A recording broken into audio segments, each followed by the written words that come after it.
Hello and welcome back to another episode of Who Moved My Career. Arun, lovely to see you Hey today. there.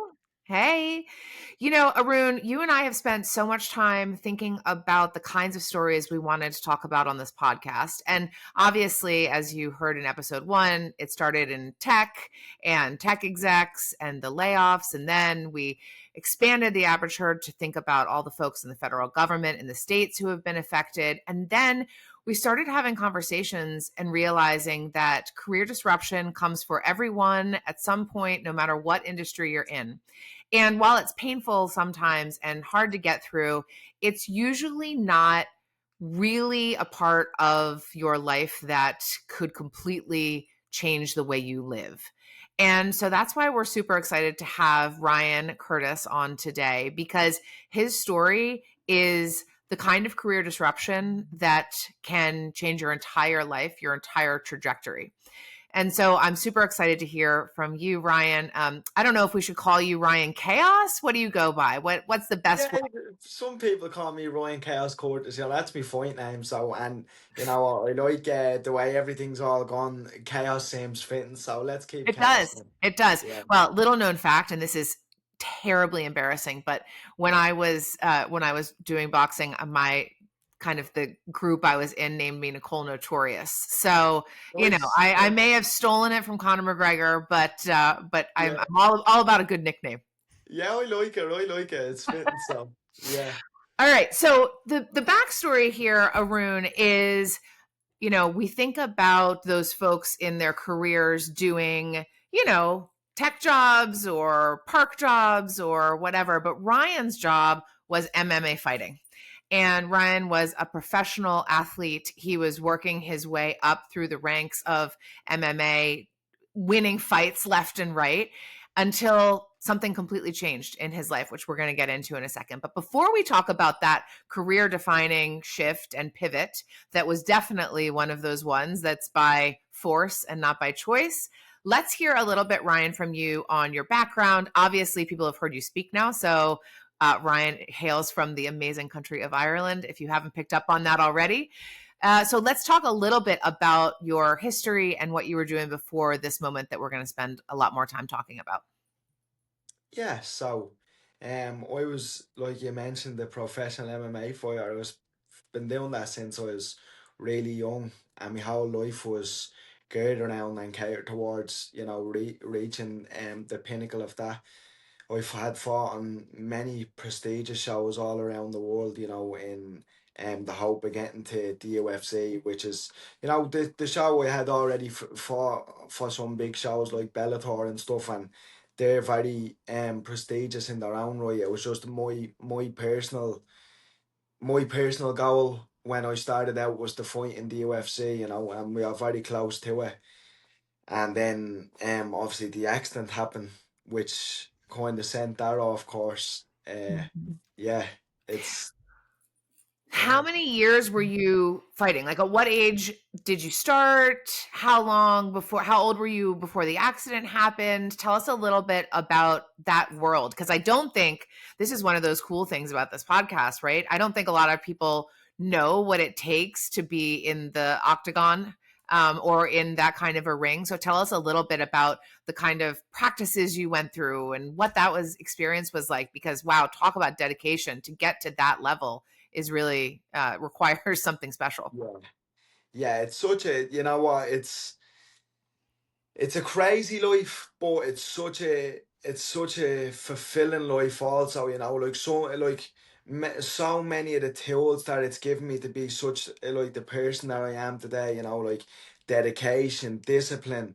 hard work. It's equipped me with so many good tools throughout my life. That maybe when I would have been younger, I would have been getting caught up doing other things like drinking and partying like some of my other friends, and I never kind of fell into that because I was always so disciplined by turning up for training all the times because I had fights coming up and stuff. So, it gets like MMA and fighting in general, like it gets such a bad rap because I don't know, it's like nearly like a stereotype that if you fight and stuff like that, it's nearly like you're only fighting because you couldn't have done anything else. You know, Mm. sometimes I get that impression when I speak to people, not when I speak to people, but when I hear people speak about fighting and stuff and things like that, you know, but that couldn't be further from the truth, you know. Some of the most intelligent and, you know, nicest people in the world I've known, like the kindest, greatest people, because, you know, Jordan Peterson makes a good point. A lot of the time he says, you know, the great people are they're the ones who's most capable of violence, but they choose to kind of be the gentle person, even though they're capable. You know, because what he says is, if you're not, if you're not like a formidable person, you're just when you there's nothing else to you, you know. So you need to be formidable in some sense or another, you know. So some of the best people who I know have been fighters and stuff like that, and some of the nicest, you know. So it's given me so many nice, like great, fantastic tools for life, and yeah, it is a really tough life, but such a fulfilling life. And I think it's a really, I mean, from what I understand and you know, the few things that I've seen on it, it feels also like a very tight-knit community. Is that accurate? Yeah, because we all know the struggles and how hard it is to get, you know, because I truly believe that it's one of the few things in life that, because I'm such a person for, like, you know, I always tell like me nephews and nieces, you can have anything in the world that you want through hard work and dedication and persistence. And I also believe you can have that with fighting, but it's just so unforgiving. There's like times where I've trained for 12 weeks and literally gave every inch of my life for 12 weeks straight, you know, missed birthday parties, missed events, missed social gatherings, everything, to just come up on the night and then just fall short. And it's like, it's just so heartbreaking, you know. So we all understand that even when you do everything perfect and you do everything right, sometimes when it doesn't care, because there's this guy, he's a really good guy. He's called Tim Grover. He has like books like Relentless and stuff like that, and he always says winning doesn't care about you. You know, winning doesn't know you're anything. It's just, just sometimes you just show up and it's not for you that night, so we all know the struggles and the hardships, and because people just see fighters, they only see like 1% on the night. They don't see the 12 weeks of the ups, the downs, like I said, the missing events, the missing family gatherings. It's such a tough life, but like that, it is close because we all understand what we all go through. Mhm, mhm. Yeah. Yeah, that shared experience, I think, Yeah. especially on the lows, right, is I think so important to helping you get back up on the, horse, for lack of a better Mm. term. So it's not as if you hadn't experienced disappointment before in your career, No, right? That's no. part of the territory. So I'm curious, let's talk a little bit about the moment it kind of all changed for you. Can you take us back to that evening, that night, what it was like, and tell us that story? Yeah, so it was just like a normal Thursday, like any other before, my little daughter Cassia, I was like bring her to school, and we'd always like we'd bring her to school and have a little sing song in the car. It was great. It was actually a fantastic day. Um, I was in training that night, and literally just a regular training session like any other. We were about to. It wasn't even too long before the session ended. We are doing some finish up kind of drills, and it was a position where like it'd be like a total position. It's called. It's kind of like where you're on all fours, and the objective was to get back up to your feet, because it was like a wrestling position almost. And the objective was to get back up to the feet. My objective was to get back up to the feet. The other guys was to hold me down. So as I was getting back up to the feet, my arm got like trapped in here against my waist. And the guy like kind of came over and locked his arms over my arm. So essentially my arm was just pinned in at my hip. And as that happened, I was getting back up to my feet. But as I was getting back up to my feet, he lifted me up in the air and then like kind of suplexed me. But he suplexed me on this side that I had my arm trapped. So when I came down on the mat, I just instantly snapped my neck. And I remember just lying face down and being paralyzed, like I couldn't move anything, you know.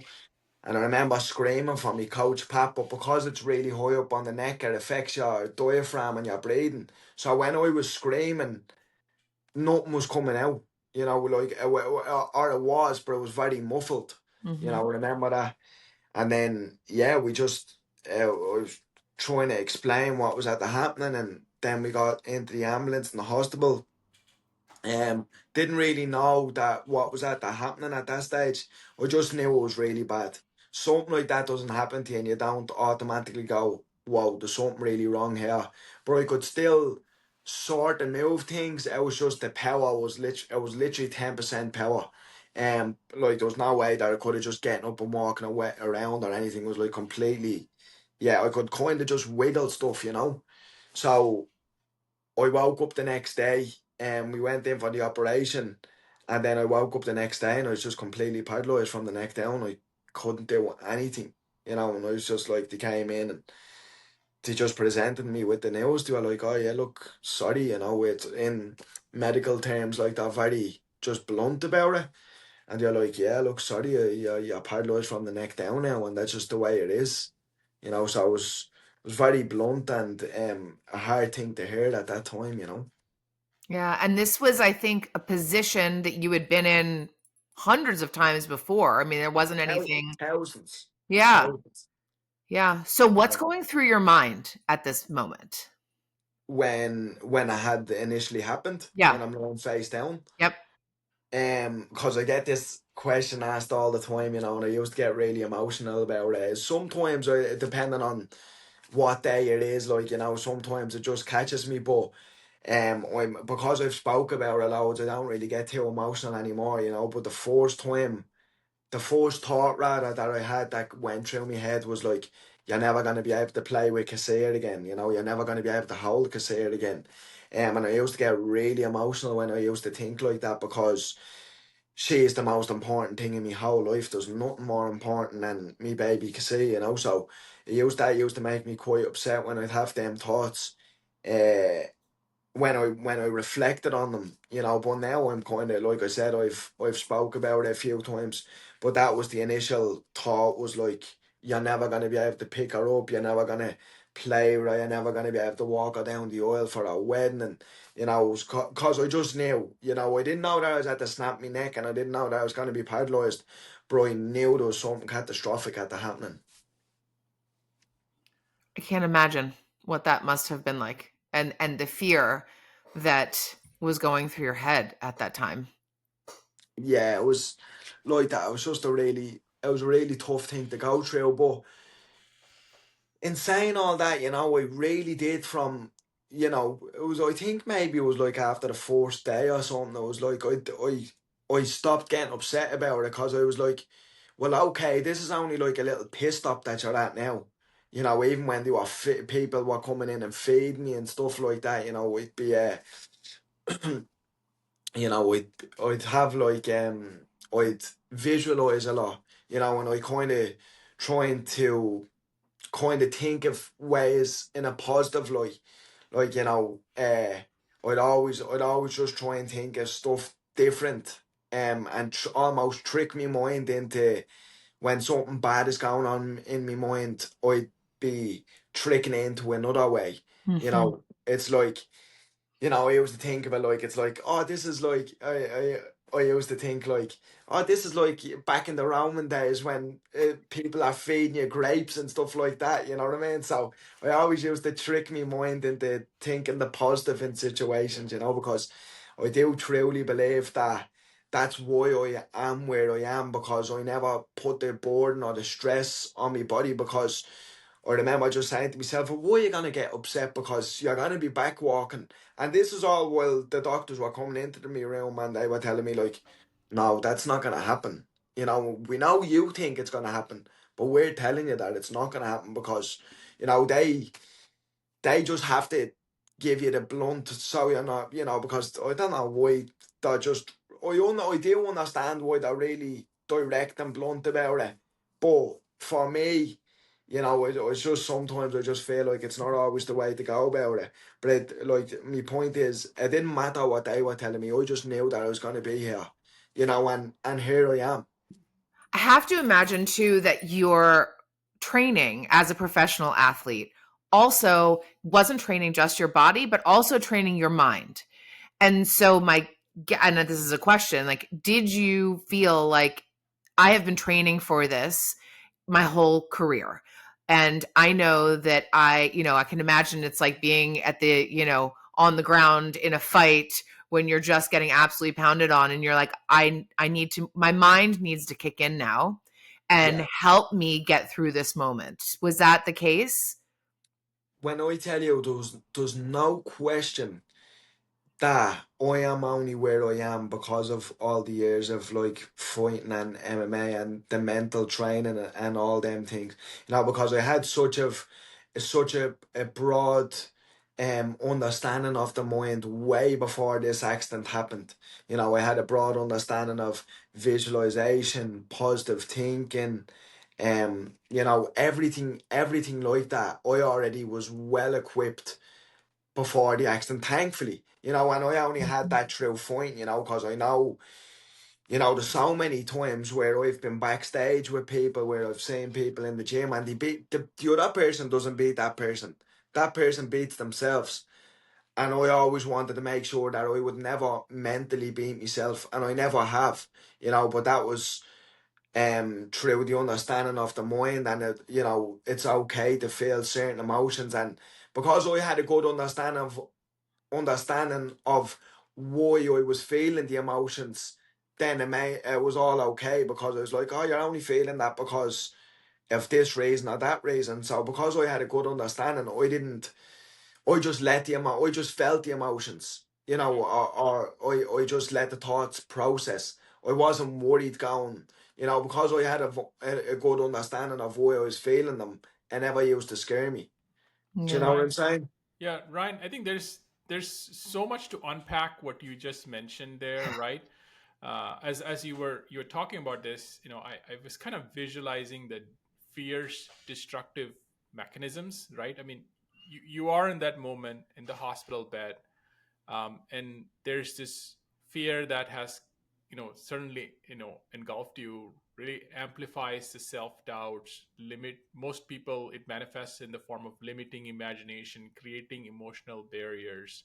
So let's talk a little bit about how did you overcome it. I mean, you have all the tools as an MMA fighter. You have lived that disciplined life where a lot of us could only dream of it.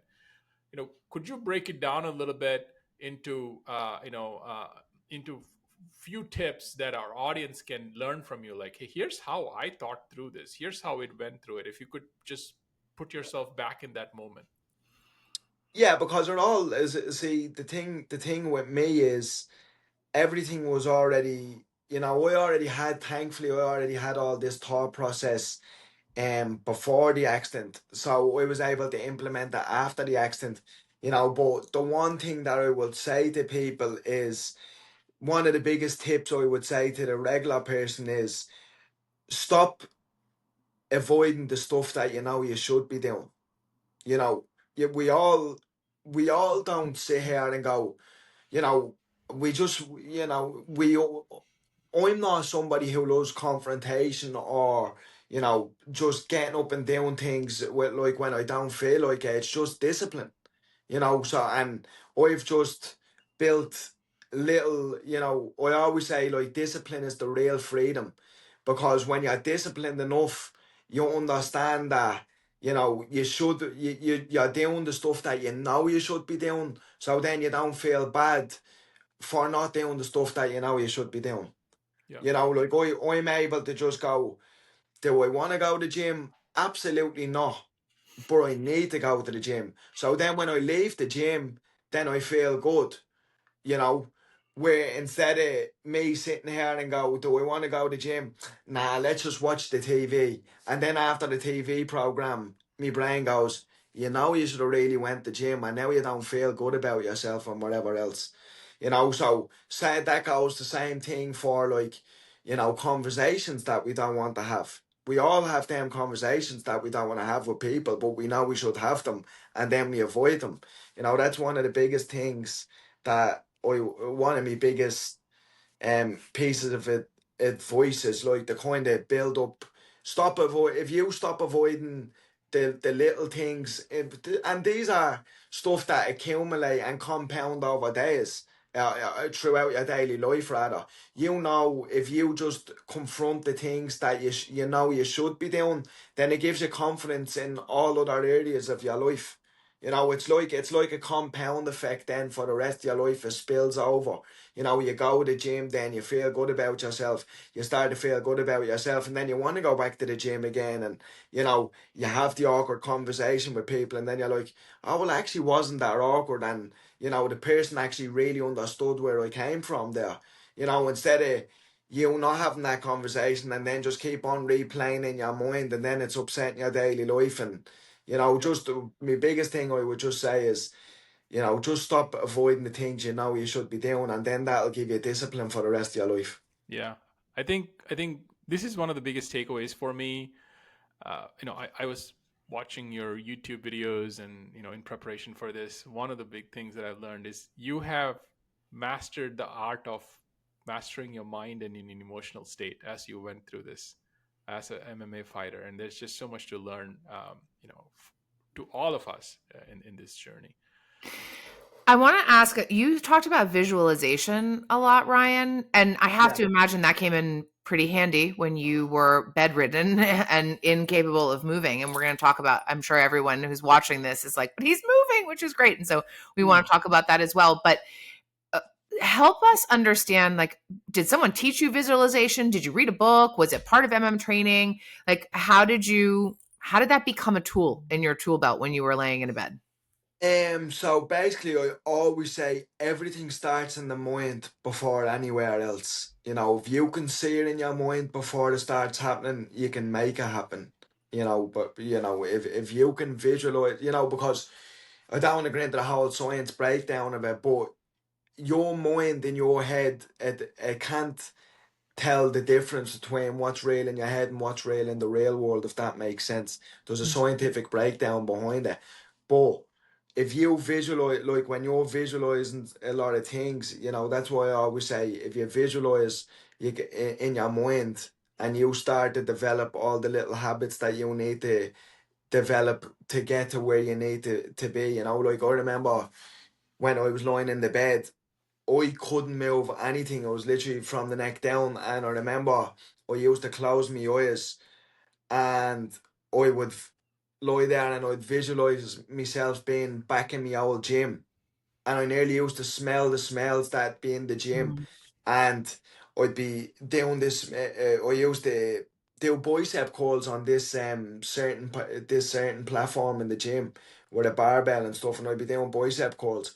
But obviously, at this stage, when I'm trying to do bicep curls, I can't do anything. So I used to close my eyes and visualize myself doing the bicep curls, and I was doing that for like, I would say, a couple of weeks, and then my arms start slowly coming back and back, because you know, through visualization and stuff like that, you're able to rewire certain parts of your brain to the brain to mind connection. You know, the mind to body connection rather. But like that, it's sometimes when you say certain things about visualization and the law of attraction and all positive thinking, it sounds like kind of a little bit like, I don't know, what's wishy washy, you know. Mhm. But when Little you mumbo understand, jumbo. yeah, Yeah. yeah. But when you understand the science behind it, which I do because I've read so much in depth and stuff like, and one of the biggest guys in the world for visualization, would be Joe Dispenza. You know, I've been listening to Joe Dispenza maybe like 12 years now, something to that effect, and he's a really good guy. You know, but even for me in fights, I used to visualize myself being in tough positions in fights and actually losing, being in positions where I'm almost about to lose the fight. And then I power out and get back to my feet and then start turning the fight towards my way. You know, because the thing about it is if you only visualize you doing well in the fight and everything is going smooth, when you get into the fight and stuff is not going smooth, you're not familiar with it then.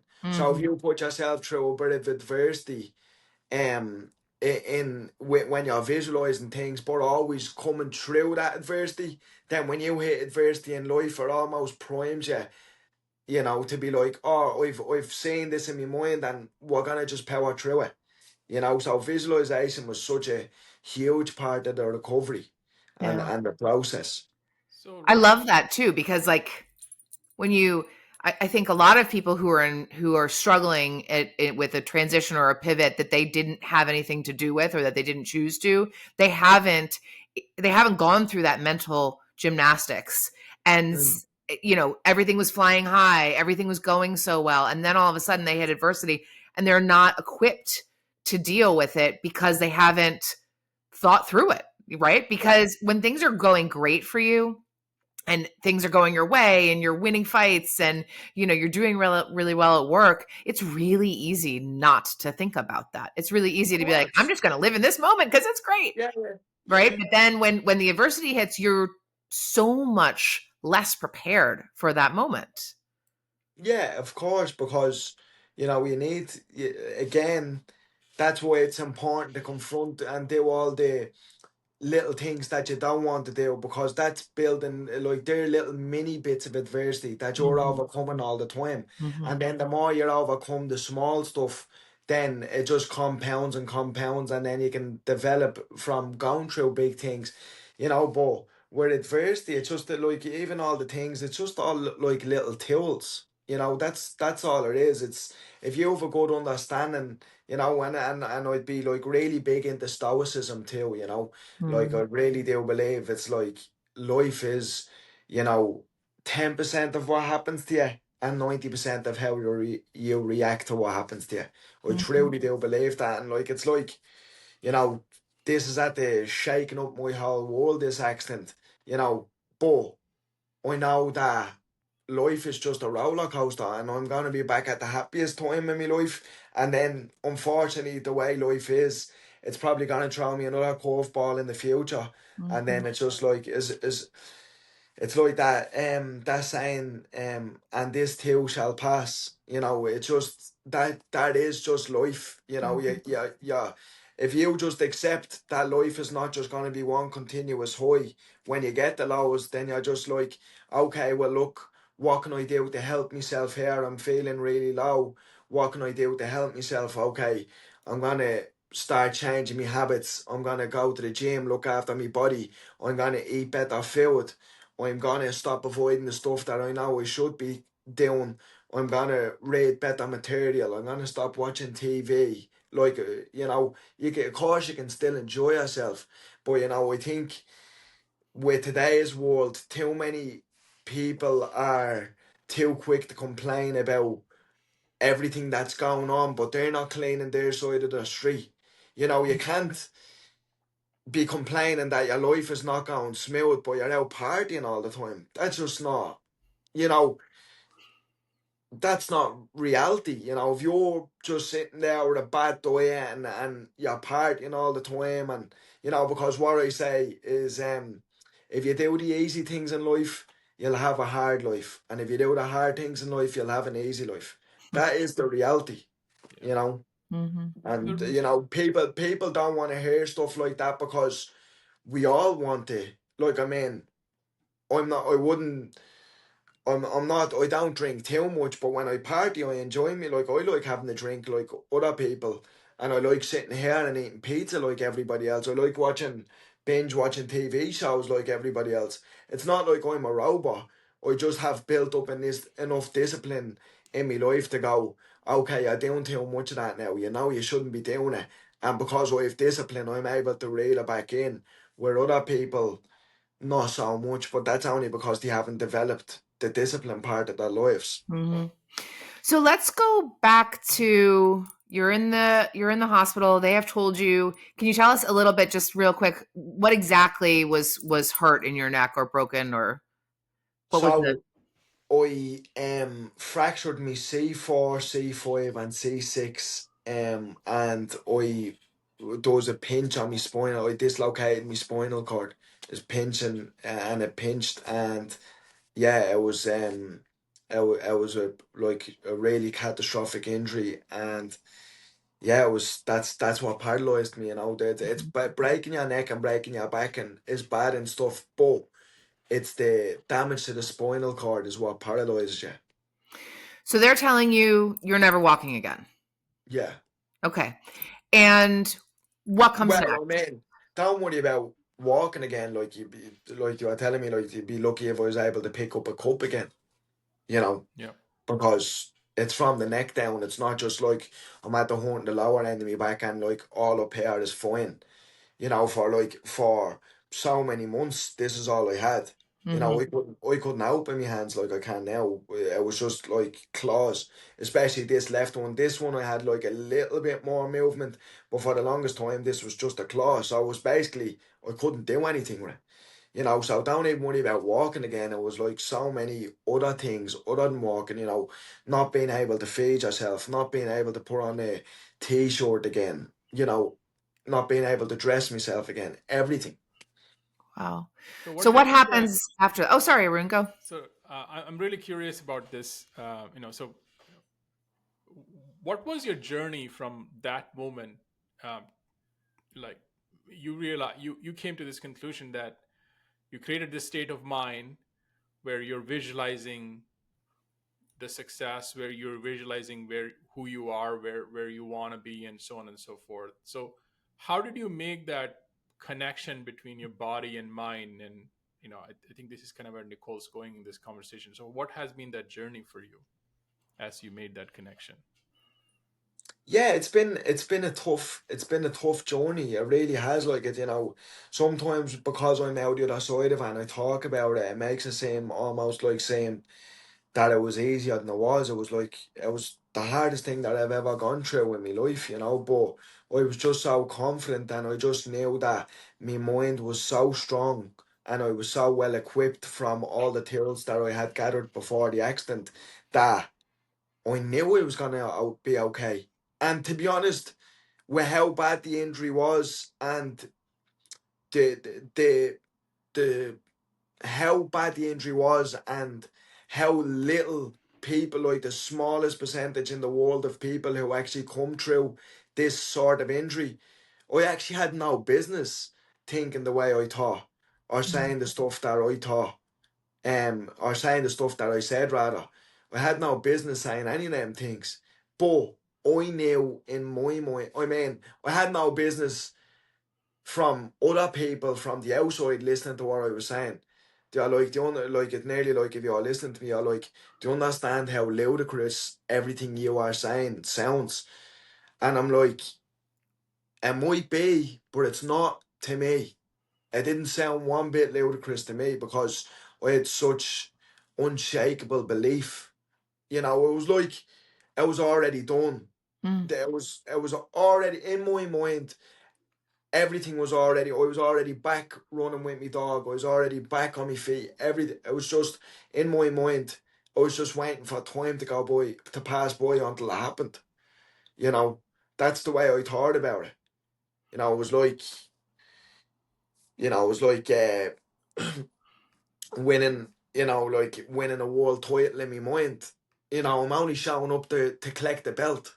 I've already won the world title because I'm so confident and that's how it's gonna go. I'm only coming on the night to collect my belt. You know, so that's the way I used to think about it, you know. I was like so confident that I was gonna be back doing everything that I was gonna be doing, that I just had to wait for the time to pass until I could do it. Were you thinking I'm just in terms of the order of importance. I want to hold Cassia again. I want to walk again. Did you ever think you were going to fight again, or was that just that part of my life and those career ambitions that I had are no longer? No, it's not that I never thought I was gonna fight again. And to be quite honest, truthful, I think I could fight again if that's what I desired. It's just for me personally, you know, people be like, "Oh yeah, but you know, if you went back fighting, wouldn't you be afraid that it happened again?" I mean, I'm so confident in myself that like if I got up off this sofa now and fell and broke my neck again, I could do it all again. But the thing about it is not that's not the issue. I've received so much help and support, and just like actually overwhelming. Some nights when I lie here and think of all the stuff that people have done for me and how many people have reached out with well wishes, like it's actually truly overwhelming. So I just feel like if I went back fighting and stuff like that, it would be just so disrespectful to everybody else. I always say, like, I feel like Mm. it'd be like a smoker after getting a new set of lungs and then just going back smoking. So I Yeah. mean, from a selfish point of view, absolutely, I would love to do it again tomorrow, because for me, there's nothing like fighting, the buzz, the life, everything. I love it, but it's bigger than that now. And my Mm. main goal now, why even above everything else, why it's bigger than that now, is because I really feel like I'm obligated now to help other people after all the help that I've received, because sometimes when I say the stuff that I say and I think the stuff that I think, because I'm in my mind 24/7 and I have all my thoughts in my own head and I'm saying the stuff that I'm saying, I automatically just think that everybody thinks like I do, or everybody's mind works like this. But it's people that tell me from the outside, they're quick to remind me, like, no, that's not really a normal way of thinking. You know, Yeah.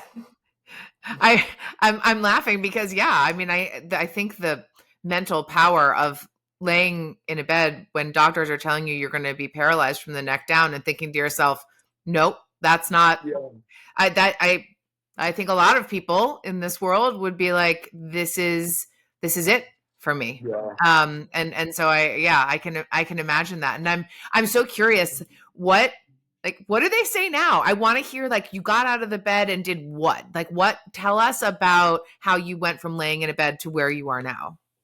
Yeah, well, look, it was it was a long process, and so being a professional athlete. Look, even though I suppose I say it's been a long process, but in the grand scheme of things, it actually hasn't.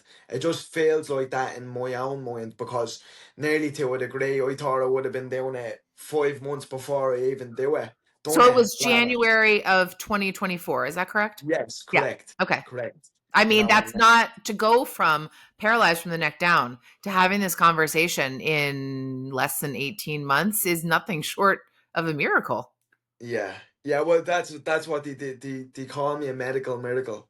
That's what they do say. You're a medical miracle. But I mean, that's all well and good to say something like that from the outside, but it's not, because you haven't seen the amount of hours that I've put in to get here. Mhm. Yeah, okay, if I would agree that I'd be a medical miracle if I just lay in the bed and my body repaired itself to this point without me doing anything. But I have put in countless hours of blood, sweat, and tears to get back to this point. Like, just really heavy times, like, especially when I was over in the States, when I couldn't see my daughter and stuff. There'll be times like where, truthfully, like, I'd be like crying between sessions, but I wouldn't be crying in front of anybody. I'd be like, oh, I'm so tired, I just need to go over here and get a little rest, and then I'd go over and like just like have like a little cry to myself, and then Mm. kind of brush her off and go, okay, look, let's go, but let's get back to work. Do you know what I mean? It's been such a heavy time in my life. Um and like that, like, because the biggest battle is in the mind. It's always been in the mind, being not being able to see my daughter and stuff like that. So it really is such a heavy battle. But like I said, I just there's been countless hours got to this to get me to this point. Mm. So they might call it a miracle, but I'm not calling it a miracle, because if I call it a miracle, it's a disrespect to my work ethic, and all the people who have helped me. Mm. Yeah. Hey, Ryan, as you were chatting about it, I was thinking, you know, you you were an incredible athlete. You used all this discipline in your past life, and then you learned all this and you applied it. But then as you dig deeper into it, what is the one thing that you thought it mattered prior to your accident, that you're like, this is something that matters the most to me, but now in the new world you're like, not so much, no, because Mm. my outlook and my approach and my the long view has changed a little bit. Could you talk a little bit about it from a perspective? Yeah, yeah, do you know what? It's just like more just taking things for granted. But even at that, to be honest, I don't want to sit here and say like, oh, I have everything figured out. By no means do I have everything figured out. Absolutely not. I'm still learning. I've still a lot to learn, and I'm sure even what I think now, my opinions will change on that in the future. Because I like to say that I'm so open minded that I'm never too far down the garden path to change my mind.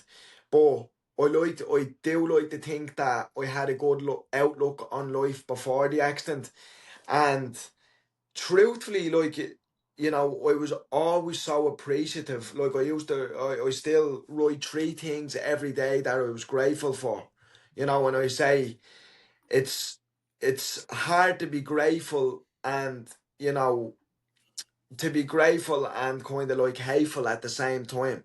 Because Mm. if you start your day with three things that you're grateful for, I'm grateful for my health, I'm grateful for my family, I'm grateful for the ability to walk my dog this morning. That just primes you for the day to go. You know, everything else is secondary to your health and stuff like that. Mm. Yeah, so I was always so grateful for my health and my family and just the little things in life. So not a lot changed after the accident because I was so grateful. It wasn't like, I was just going through life and I didn't really think about, how blessed I was to have health and how blessed I was to wake up every morning and stuff like that. But definitely like the little things in life, I will say that you just do take for granted, don't you? Like the getting up and the being able to make yourself a coffee and wash yourself in the shower, brush your own teeth. We just don't think about them things in life, because I mean, you just don't until something happens, and then you're like, when I couldn't brush my own teeth, when the nurses used to have to brush my teeth, I'd be like, shit, I'd love to be able to brush my own teeth. So yeah, but in the grand scheme of things, I was always so like I'm such a person for gratitude. I'm so grateful for me health. Even being here now.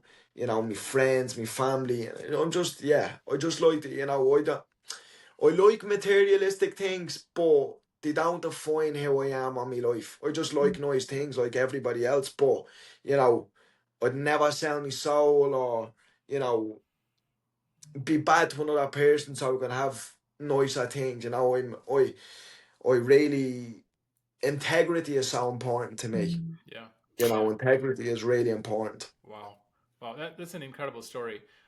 You know, one thing that I want to ask, like your road recovery has been incredibly difficult. You just Mm, talked about the pain and suffering that you had to go through, the discipline. If there's like few one or two things that you could share with our audience, like how to yeah, stay motivated through these difficult days, because we have a big audience. A lot of people have lost jobs in this difficult economy, so people are often struggling with motivations, right? So how do you stay motivated in the hard days? What are a few things that you could share with the audience?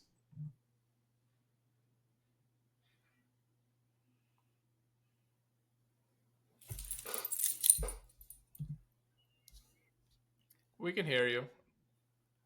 Y- No, I can't hear you. No, no, no, we lost the audio. Let me So see. weird. Let me see. Uh-uh. Still can't hear you, Ryan. I don't know what happened.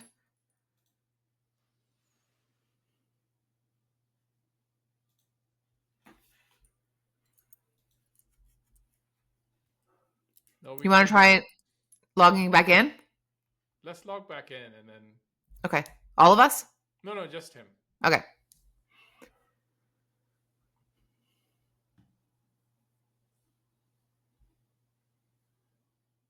Ryan, pop out and come back in.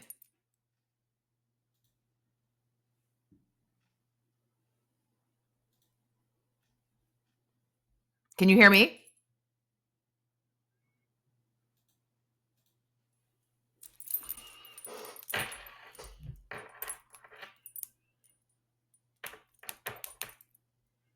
Just text him. I am.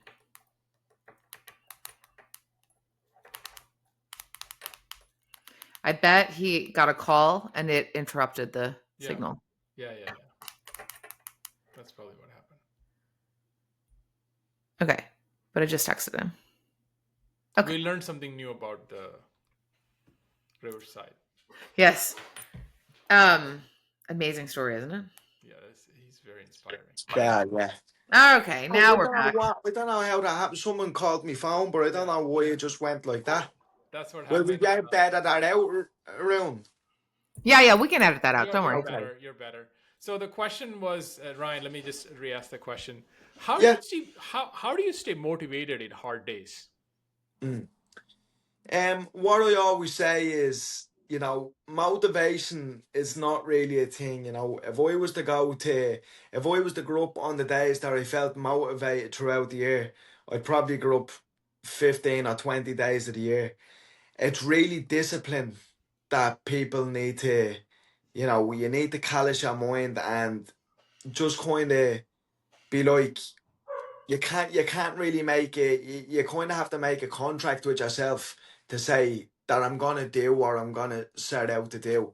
Motivation, it's discipline that really is get you there, because I mean it's important for people to understand that just because I grow up and do things doesn't always mean that I want to grow up and do them. I just know I should grow up and do them. Do you know what I'm trying to say? Yeah. Mm-hmm.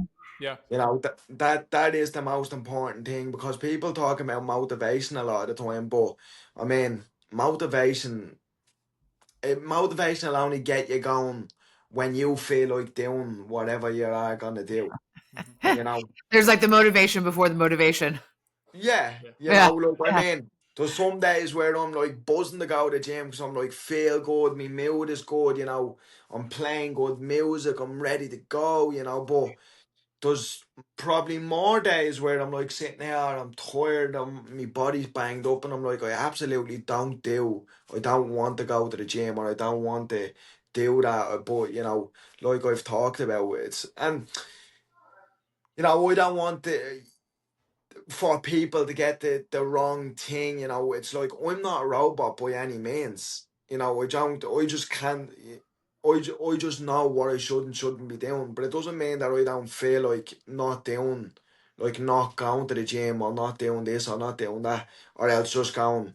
I just want to sit here, watch a TV, play a video game, eat some junk food, whatever. But motivation, yeah, it's discipline that you need, and the discipline, like I said, the discipline, um, you can build discipline up. You just have to, you don't, with discipline, you don't try and change the world right away and think like you're gonna go run it, 300 mile, long trek or whatever. You start off the little things, like I always say, win the battles that'll eventually win you the war. Like, like get up, make your bed, clean the house, do your errands that you should be doing. Just to like it. But it's like the more you're able to kind of bypass your mind, because your mind is always gonna. Your mind is lazy. Your mind is always not lazy, but it likes comfort. We all like comfort, And when your alarm's going off at like 5 in the morning, see the difference between going to the gym and going to work is, if you don't turn up for work, you have a different person to answer to. But if you don't wake up and go to the gym, you've only yourself to answer to. Do you know? So people are less inclined to take, a kind of an argument from their boss, or their boss telling them off, than they are from themselves. Do you know? Because like it's like, if you don't grow up and go to the gym, you're only at the letting yourself down.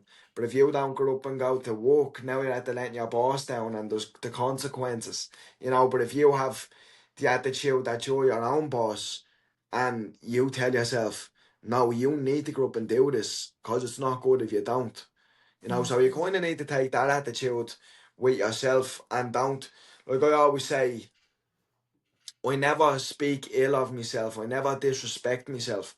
And by me not going, you know, not going up, not getting up and doing the things that I've said, I'm disrespecting myself now because I've let myself down.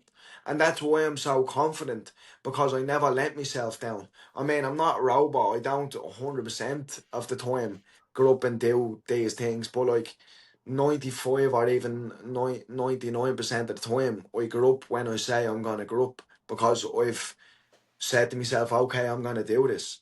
You know, and that's why I have confidence to go and do them things, because I know that I never let myself down. So if that's how I knew that I was gonna get back walking or back running and back doing all the stuff that I'm doing, because I never let myself down previous to the accident, and anything that I told myself that I was gonna do, I done it. So then that gave me the confidence to go, well, you know, you've done everything else that you said you were gonna do. What's different this time? So Ryan, you had an idea at some point, when I'm assuming at a very young age, that you were going to be fighting and you were going to get to the absolute top, you know, Conor McGregor level kind of a Yeah. career. And then all of a sudden the world tells you that that's not the path actually that you're on. So what is the path that you're on now? How are you making the transition into, you know, the second part of what you have in your own path? Yeah, I just feel like now, to be honest, I feel like I'm in a position way more than I was previously to actually help people. You know, don't get me wrong, like fighting's cool and whatever, but you know, it is a really cool job. But I feel like in the position that I'm in, I'm well more equipped now. And you know, I was saying to one of my pals earlier on, you know, I've been saying all the same things for so many years now, way before the accident. It's just almost like I've become more credible now, or people respect them more now because they're able to point to the evidence and go, oh, look, he actually did do what he said he was going to do. But Mm, I've been saying all this stuff way before the accident about visualization, positive thinking, positive attitude, discipline, all these things. I've already said all this stuff. It just now people are able to point to the evidence. mhm, You know, so look, if the accident had to happen for people to kind of take notice, then brilliant. Because now I'm in a position where when I speak, people will listen and take on board what I'm saying. Because like that, I only want to help people. We all go through hard times in our lives, and the like life is the most beautiful thing in the world, but it's a really hard thing to deal with as well. We all have ups and downs in life. It doesn't matter if you have all the money in the world, you have no money in the world, you're the most exciting person in the world, you're not doing too much. We all have different struggles, you know. So I just want to help people. And I feel like I said earlier on, you know, when I say certain things, I just think everybody thinks like this. But because now we've been told everybody doesn't think like that, if I can help people think a little bit, and it's not to say that my way is the best way of thinking ever in the world, but you know, it's been proven that you can get through really bad times in your life with, you know, hard work and discipline and positive thinking, and you know how you speak, everything, you know. So I just want to help people. That is my main objective, you know, because I feel like if you help people, everything else will figure itself out, because you know, it's just the right thing to do, isn't it? Helping people. I mean, look at me. When I was paralyzed from the neck down, there's thousands of people who have helped me that I'll never able to repay back. And they just done that for no other thing than to just help me and just be a good person. mm. Because that's what the world should be about. You know, they want you um you know, what's the saying? Do unto others as you would want done to you, or whatever. Exactly. I'm Yeah. butchering that a little No, bit, but we're on no, the same that's the path. one. That's the one. You're correct. And that's all I want, I just want other Mm, people to treat people how they would want to be treated. mm, That's the biggest thing. mm, yeah. Well, Ryan, we are so glad that you are up and walking and undoubtedly playing with Cassia again, which we're Yeah. so thrilled for. Like, what a journey. And we're so grateful that you've shared it with us. I know how deeply personal it is. And I hope it doesn't sound trite when I say that I believe this is truly the path that you were meant to take, Yeah. and your ability to have a multiplier effect for others is going to be unbelievable. And we are here rooting you along for sure on this side of the ocean, and certainly when I go home to see you in Ireland this summer as well. So thank you, thank you, thank you. And thank you as usual to Arun, my co-host, and our listeners for taking the time out today. This is one of those conversations that will stick with me for months to come. So deeply grateful and so glad you are doing better. Thanks so much, guys. I really appreciate you having me on. Thank you, Thanks. Ryan.